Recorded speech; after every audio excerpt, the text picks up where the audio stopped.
1600 metre ये suspense बना हुआ है इसमें सभी एथलीट्स के मन में कि इस वर्कआउट को कैसे किया जाए।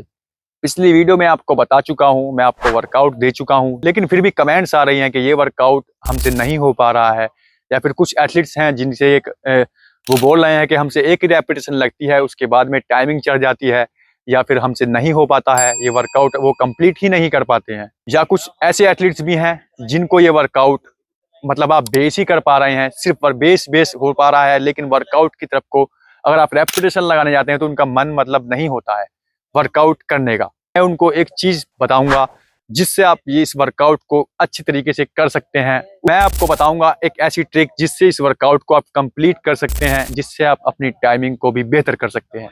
सो बताने से पहले हमें सब्सक्राइब करना मत भूलना, क्योंकि हम आपके लिए ऐसी ट्रिक और रनिंग से रिलेटेड आप इंजर्ड हो गए हैं या फिर आपकी परफॉर्मेंस इंक्रीज नहीं हो पा रही है, तो हम उससे रिलेटेड आपके लिए वीडियो लाते रहते हैं और आपको रनिंग के बारे में सही जानकारी देते रहते हैं, जिससे आपकी परफॉर्मेंस इंक्रीज हो। तो स्वागत है आपका हमारे यूट्यूब चैनल साकिब फिटनेस पर। मैं आपका दोस्त साकिब त्यागी। आज मैं आपके लिए लेकर आया हूं, मैंने जो वीकली वर्कआउट बताया था आपको 1600 मीटर का जो टेक्निकल वर्कआउट था, जिससे आप अपनी टाइमिंग अगर आप एक वीक या एक मंथ कर लेते हैं तो आपकी टाइमिंग बहुत बेहतर हो जाएगी। अगर आपकी टाइमिंग है 8 या फिर 7:50 या फिर 6:50 या फिर 6:30, तो आप अगर इस वर्कआउट टेक्निकल वर्कआउट को सही तरीके से कर लेते हैं तो आपकी जो टाइमिंग है वो 4:50, 4:40 या 5 आराम से आ जाएगी, जिस टाइमिंग के साथ में मैंने आपको बताया था। लेकिन फिर भी मैं आपको बताता चलूं, आज मैं उसकी आपको ट्रिक बताऊंगा कि आपको किस तरीके से करना है वर्कआउट, क्योंकि इस वर्कआउट को करने में बहुत से एथलीट्स हैं जिनको दिक्कत आ रही है। वो बोल रहे हैं कि हमसे वर्कआउट नहीं हो पा रहा है। सबसे पहले तो आप बिगिनर्स हैं या फिर एक्सपीरियंस एथलीट्स हैं, तो कमेंट में बताइए कि आपने कितने टाइम से रनिंग शुरू की है, आपको कितना टाइम हो चुका है रनिंग करते हुए, या फिर आप 1 मंथ से कर रहे हैं या फिर 2 मंथ से कर रहे हैं या फिर 3 मंथ से कर रहे हैं, या फिर आपको 1 साल या 2 साल आपने कभी वर्कआउट ही नहीं किया है। तो आप कमेंट कीजिए सबसे पहले कि आप कितने टाइम से रनिंग कर रहे हैं। लेकिन मैं उनको फिर भी एक ट्रिक बता रहा हूँ इस वर्कआउट को सही तरह करने की। मैंने बताया था आपको मंडे में जो आपको वर्कआउट करना है, मंडे में आपको रेपिटेशन लगानी है। अगर आप बिगिनर्स हो या फिर एक्सपीरियंस एथलीट्स हो तो आपको रेपिटेशन लगानी है। अब मैंने बताया था उनको कि 400 मीटर रेपिटेशन लगानी है। जो बिगिनर्स के लिए रेपिटेशन होंगी वो 7 होंगी, जो एक्सपीरियंस एथलीट्स हैं उनके लिए ये रेपिटेशन 10 होंगी। जो बिगिनर्स की टाइमिंग है वो 1:15 की होगी, और जो एक्सपीरियंस एथलीट्स हैं उनकी ये टाइमिंग 1:10 से 1:12 तक की होगी। मैं आपको रेस्ट भी बताया था सही तरीके से। मैंने आपको बताया था कि ऑल आउट रेपिटेशन है। मैंने आपके लिए इस तरीके से वर्कआउट बनाया था कि आपकी बॉडी पर थोड़ा लोड भी नहीं पड़े और आपकी परफॉर्मेंस थोड़ा इंक्रीज हो सके। लेकिन फिर भी दिक्कत आ रही है, और मैंने उनके लिए काफी रेस्ट दिया था, क्योंकि जो प्रोफेशनल एथलीट्स होते हैं उनका ये रेपिटेशन अगर आप उनसे बात करोगे, ये कि 400 मीटर लगानी है 10 रेपिटेशन, तो वो ऑल आउट लगा सकते हैं अच्छी तरीके से। 30 सेकंड का रेस्ट लेके आराम से 1:10 की 1:12 की लगा सकते हैं।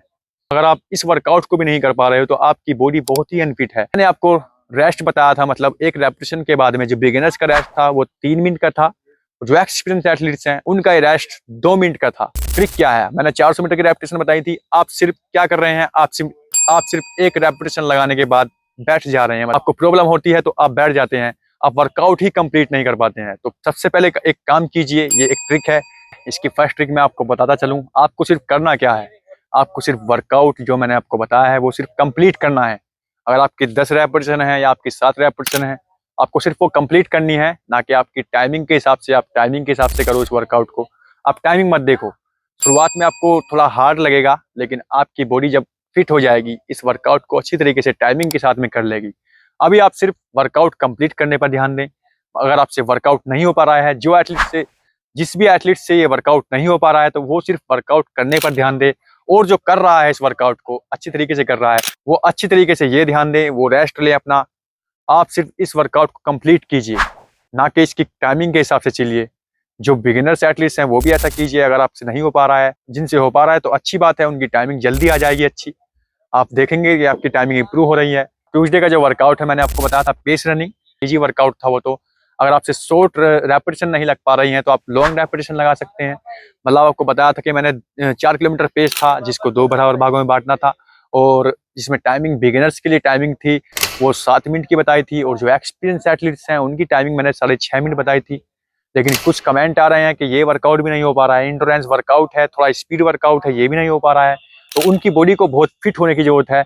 मैं उनसे यही कहूंगा, जो इसकी सेकंड ट्रिक है, आप सिर्फ ऐसा कर रहे हैं, आप बोल रहे हैं कि कमेंट आ रहे हैं कि हम 800 मीटर दौड़ते हैं और हमसे वर्कआउट पहली रेपिटेशन भी लग पा रही है।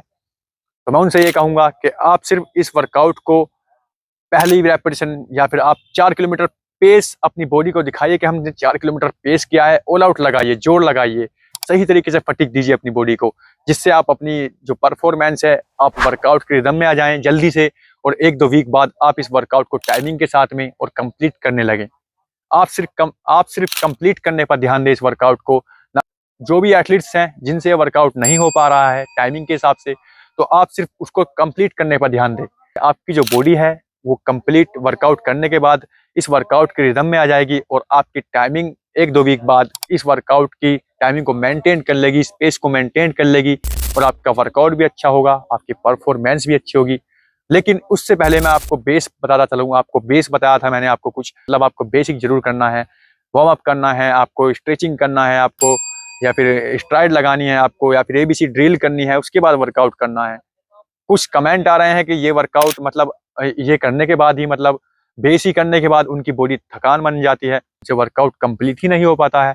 तो मैं उनको बताता चलूँ, मैंने आपको बताया था कि आपको बेस में जोर नहीं लगाना है, बिल्कुल आपको फटीक नहीं देनी है बेस में। आपको इजी रन बताया था, वार्म अप के तौर पर आपको वार्म अप मतलब जॉगिंग के हिसाब से आप चल सकते हैं, मैंने इसी वजह से मैंने आपको बताया था। आपको स्ट्राइड बताई थी, एबीसी ड्रिल बताई थी सही तरीके से, क्योंकि आपकी बॉडी जो है फिट नहीं है। उसके लिए मैं आपको एक वीडियो बनाऊंगा जो कोर एक्सरसाइज की होगी हमारी वीडियो। उससे बाद में मैं आपको कोर एक्सरसाइज की वीडियो बनाकर दूंगा, जिससे आपकी बॉडी 60%, अगर आपकी बॉडी अनफिट है, 90% भी अनफिट है, तो आपकी जो बॉडी है वो 70% फिट हो जाएगी। अगर आप वो एक्सरसाइज, कोर एक्सरसाइज जो बताऊंगा मैं आपको, वो एक्सरसाइज अपने वर्कआउट में ऐड कर लेते हैं, वीक में 2 बार करते हैं, तो आपकी बॉडी कोर एक्सरसाइज करने के बाद बिल्कुल फिट हो जाएगी। जल्द ही मैं आपको वीडियो बना कर दूंगा, तो देखना मत भूलिएगा कोर एक्सरसाइज हमारी। और इस वर्कआउट को जैसे मैंने आपको बताया है, सिर्फ वर्कआउट को कंप्लीट कीजिए, जिससे वर्कआउट नहीं हो पा रहा है। जो भी ऐसे एथलीट्स हैं जिनसे वर्कआउट कंप्लीट नहीं हो पा रहा है, तो आप सिर्फ इस वर्कआउट को पहले कंप्लीट करने पर ध्यान दें, ना कि इसकी टाइमिंग के हिसाब से चलें। और जो कर रहे हैं इसको पूरा, उनका बहुत बढ़िया, बेस्ट ऑफ लक उनके लिए, क्योंकि वो अपनी टाइमिंग बेहतर कर लेंगे। जो हमारी ट्रिक है, आप इसी ट्रिक के हिसाब से चलें। सो मिलते हैं गाइस कोर एक्सरसाइज में, या फिर किसी और टेक्निक के साथ में, रनिंग की टेक्निक के साथ में। So keep running guys.